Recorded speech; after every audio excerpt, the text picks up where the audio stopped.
Ada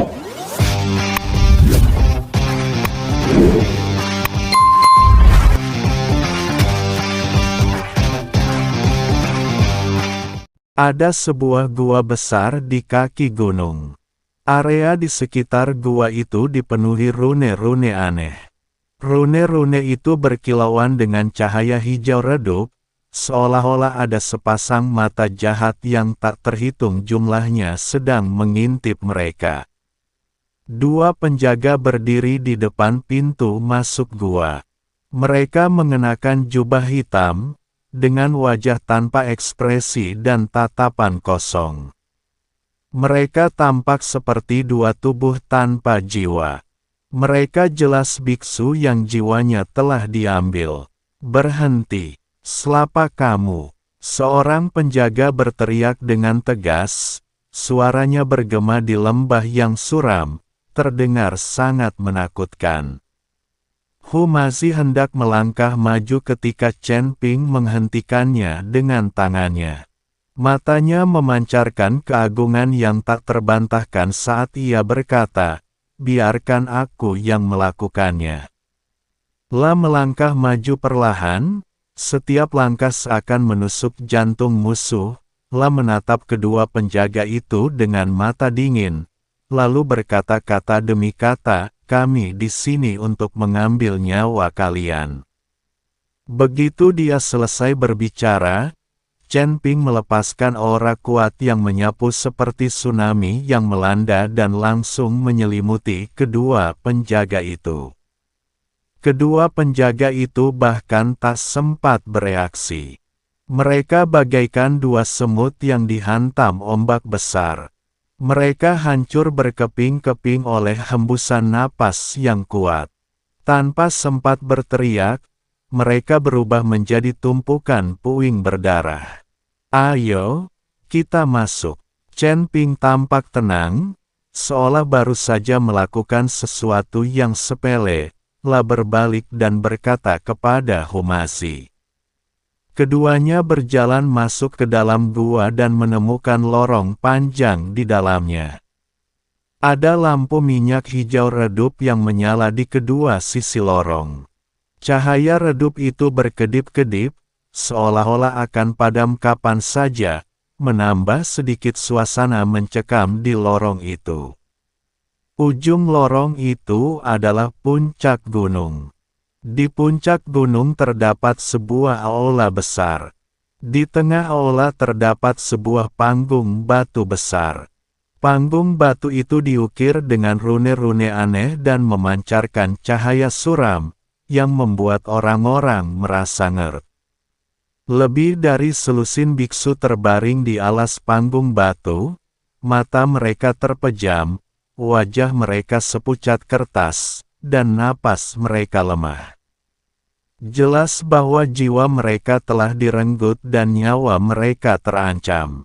Ada lebih dari selusin pria berpakaian hitam berdiri di sekitar aula, melantunkan mantra-mantra aneh. Mantra-mantra itu rendah dan suram, seperti panggilan dari neraka, dan mereka tampaknya sedang melakukan semacam ritual jahat. Benar saja, ritual jahat sedang dilakukan di sini. Orang-orang tak berperasaan ini sama sekali tidak menganggap serius nyawa orang lain. Hari ini, aku akan membuat mereka membayar harganya. Humazi berkata dengan marah, matanya menyala-nyala karena amarah. Niat membunuh yang membara terpancar di mata Chen Ping, bagaikan bila es di musim dingin, membuat orang-orang bergidik. La berkata dengan dingin, "Hari ini adalah hari kematianmu di bawah pedangku. Semua kejahatan akan musnah." Begitu dia selesai berbicara, Chen Ping melompat dan menyerbu ke arah orang-orang berpakaian hitam itu bagaikan seekor elang yang mengembangkan sayapnya. Sosoknya menggambar lengkungan tajam di aula yang remang-remang, membawa momentum yang tak terhentikan. Melihat ini, para pria berbaju hitam itu berbalik satu demi satu, mata mereka berkilat merah, seperti sekelompok binatang buas yang dirasuki setan. Mereka jelas telah dikuasai oleh sihir jahat dan kehilangan kesadaran diri. Bunuh mereka! Seorang pria berpakaian hitam berteriak, suaranya tajam dan menusuk. Lebih dari selusin pria berbaju hitam menyerbu Chen Ping secara bersamaan. Gerakan mereka serempak, seperti sekelompok prajurit terlatih, yang jelas telah menjalani pelatihan khusus. Namun di hadapan Chen Ping, orang-orang ini rentan seperti semut. Chen Ping memukul dan menendang, dan setiap gerakan mengandung kekuatan yang kuat, seolah-olah dapat membelah gunung dan memecahkan batu. Gerakannya halus dan mulus, dan para pria berbaju hitam itu sama sekali tak mampu melawan. Mereka terpental satu demi satu dan jatuh tersungkur ke tanah. Suara patah tulang terdengar silih berganti, dan mereka tak mampu bangkit lagi. Humazi tak mau kalah, telah mengeluarkan beberapa jimat, yang memancarkan cahaya misterius di tangannya, telah menggumamkan sesuatu dan melemparkannya ke arah para biksu yang masih terbaring di atas panggung batu. Jimat-jimat itu berubah menjadi cahaya keemasan di udara, melesat melintasi langit seperti meteor, mendarat di atas para pendeta dan langsung menghilangkan mantra jahat pada mereka. Terima kasih banyak telah menyelamatkan nyawa kami, senior. Setelah para biksu bangun, mereka bersujud kepada Humazi dan mengungkapkan rasa terima kasih mereka. Mata mereka penuh dengan rasa syukur. Humazi melambaikan tangannya dan berkata dengan acuh tak acuh, tidak perlu berterima kasih kepada kami. Pergilah sekarang. Tempat ini akan segera menjadi medan perang. Orang-orang ini tidak akan sanggup menahan amarah saudaraku. Para biksu itu tidak berani menunda dan segera bangkit serta meninggalkan aula, seolah-olah ada roh jahat yang mengejar mereka. Pada saat ini, langkah kaki berat terdengar dari belakang aula, seolah-olah dewa kematian sedang mendekat. Seorang pria berjubah emas berjalan keluar. Wajahnya menyeramkan dan matanya penuh niat membunuh, bagaikan ular berbisa yang bersembunyi di kegelapan. Dia adalah Tuan Istana ke-6, Jin Fu. Chen Ping, akhirnya kau di sini. Aku tak menyangka kau menemukan istanaku secepat ini. Beraninya kalian berdua menerobos masuk ke istana ke-6ku dan mengganggu upacaraku. Jin Fu berteriak dengan tegas, suaranya bergema di aula dengan keagungan yang tidak dapat diganggu-gugat. Meskipun Jin Fu sedikit panik saat itu, dia tidak bisa menunjukkannya. Chen Ping menatap Master Istana ke-6 dengan acuh tak acuh, seolah-olah sedang menatap orang mati, lalu berkata perlahan, lihat betapa bersalahnya dirimu. Apa kau takut setengah mati sekarang? Kenapa kau berpura-pura begitu sombong? Berlututlah dan panggil aku kakek sekarang, mungkin aku bisa membuat kematianmu lebih menyakitkan. Mendengar ini, wajah Jin Fu menjadi muram, matanya muram saatlah berkata, hanya kau. Kau pikir kau bisa membunuhku? Kau benar-benar melebih-lebihkan dirimu sendiri. Aku berada di kuil suci di atasku, dan Master Istana ke-5 akan segera tiba. Akan kupastikan kaulah yang akan mati. Humazi berkata dengan nada meremehkan, apa kuil ini begitu hebat? Biar kukatakan saja, di hadapan Chen Ping, Raja Dewa kuilmu bahkan tidak pantas mengangkat sepatunya. Kekuatan Chen Ping saat ini di luar imajinasimu. Mendengar ini, Chen Ping segera melirik Humazi dan terbatuk, lalu berkata, "Tuan Hu, sudah cukup. Jangan terlalu berlebihan. Chen Ping sekarang memiliki kemampuan untuk melawan Raja Dewa, belum lagi mustahil bagi Chen Ping untuk menjadi musuh seluruh Kul. Lagi pula, Master Istana Keempat telah benar-benar membantunya. Aku cuma mau menakut-nakuti dia. Apa kau tidak lihat kalau Master Istana Keenam hampir kencing di toilet?" Humazi menyeringai dan berkata. Mendengar kata-kata Humazi, raut wajah Master Istana Keenam, Jin Fu, berubah sangat buruk, seolah-olah ia telah memakan seekor lalat, berteriak dengan marah. "Beraninya kau menghinaku, hari ini aku akan menunjukkan betapa hebatnya aku." Setelah mengatakan itu, Jin Fu melepaskan aura yang kuat, yang menyerbu Chen Ping dan Humazi seperti gelombang pasang. Kemanapun aura itu lewat, udara terkompresi dan mengeluarkan suara mendesis. Wajah Humazi berubah, dan segera mengalirkan energi abadi di tubuhnya untuk melawan. Sebuah perisal energi abadi yang samar muncul di sekujur tubuhnya, tetapi di bawah hantaman napas yang kuat ini, retakan masih muncul di perisai tersebut. Namun Chen Ping tetap tak bergerak, hanya menatap Jin Fu dengan dingin, tatapannya seolah membekukan segalanya. Lalu berkata, "Kultivasimu memang cukup bagus, tapi sayangnya, kau bertemu denganku. Di hadapanku, kau hanyalah sampah." Begitu selesai berbicara, Chen Ping melepaskan aura yang bahkan lebih kuat daripada aura Jin Fu, yang menekan Jin Fu seperti gunung. Jin Fu hanya merasakan ada tenaga yang tak tertahankan datang ke arahnya, tubuhnya seperti tertekan oleh gunung, dan kedua kakinya tertekuk tanpa sadar.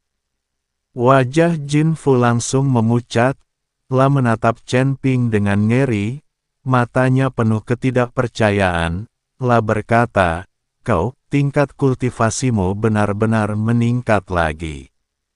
Ini mustahil. Bagaimana mungkin kau bisa memiliki tingkat kultivasi setinggi itu?" Chen Ping berkata dengan nada meremehkan, "Tidak ada yang mustahil. Orang-orang sepertimu yang mengandalkan sihir jahat untuk meningkatkan kultivasi mereka tidak tahu apa itu orang yang benar-benar kuat. Orang-orang yang benar-benar kuat mencapai puncak selangkah demi selangkah melalui kerja keras dan bakat mereka sendiri, bukan melalui cara-cara yang curang." Setelah mengatakan itu, Chen Ping bergegas menuju Jin Fu. Kecepatannya sangat cepat, bagaikan kilatan petir di langit malam. Jin Fu tidak berani lengah dan segera mengalirkan energi abadi di tubuhnya, bersiap untuk bertarung.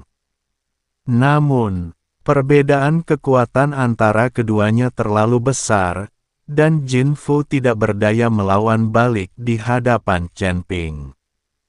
Chen Ping meninju dada Jin Fu.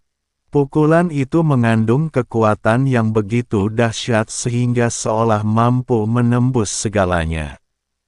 Jin Fu tiba-tiba memuntahkan seteguk darah, dan tubuhnya terlempar mundur seperti layang-layang yang talinya putus, jatuh dengan keras ke tanah, meninggalkan lubang besar di tanah.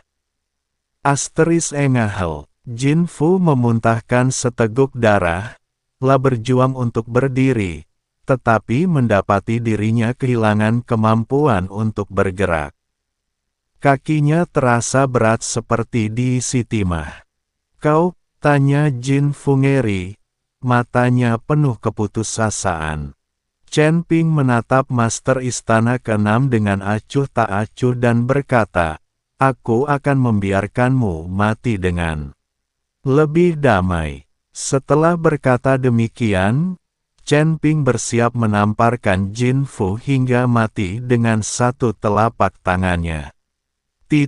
Pada saat ini, langkah kaki tergesa-gesa tiba-tiba datang dari luar aula, dan seorang pria parubaya berjubah panjang masuk. Wajahnya tegas dan matanya penuh niat membunuh, bagai pedang tajam yang terhunus dari sarungnya. Dialah penguasa istana kelima, Jin Fu. Apa kabar? Master istana kelima bertanya, ada nada cemas dalam suaranya.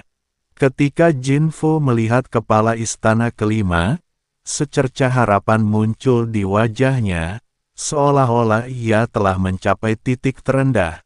Buru-buru berteriak, kepala istana kelima, akhirnya kau di sini. Cepat, cepat bunuh mereka. Mereka merusak upacaraku dan melukaiku. Tatapan Master Istana kelima jatuh pada Chen Ping dan Humasi. Tatapannya bagaikan dua belati tajam, seolah mampu menembus keduanya. Lalu berkata, apakah kau yang menghancurkan guci jiwa dan membunuh para biksu di kulku?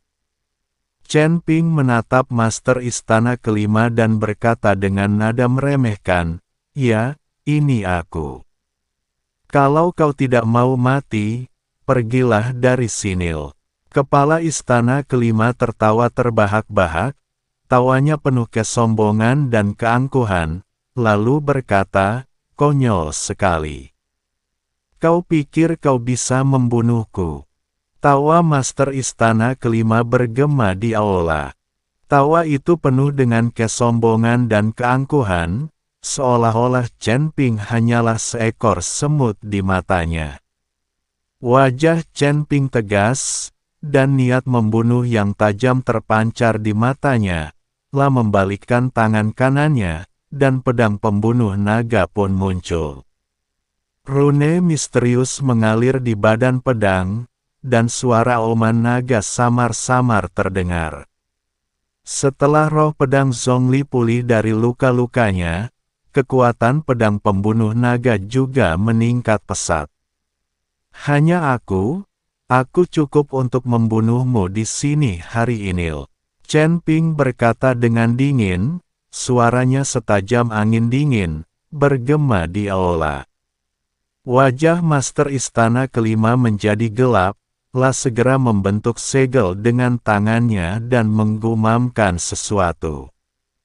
Dalam sekejap, energi abadi yang kuat melonjak keluar dari tubuhnya, membentuk perisai energi abadi transparan di depannya. Perisai itu berkilauan dengan cahaya warna-warni dan memancarkan aura yang kuat, seolah-olah dapat menahan semua serangan. Perisal belaka, berapa lama mampu menghentikanku? Chen Ping berteriak keras, mengetuk tanah dengan jari kakinya, dan menyerbu ke arah Master Istana kelima bagaikan anak panah. Mengangkat tinggi pedang pembunuh naga di tangannya, dan pedang itu bersinar terang. Energi pedang yang tajam menebas ke arah Master Istana kelima bagai sehelai sutra. Kemanapun energi pedang itu lewat, udara terkoyak, menimbulkan suara siulan yang tajam.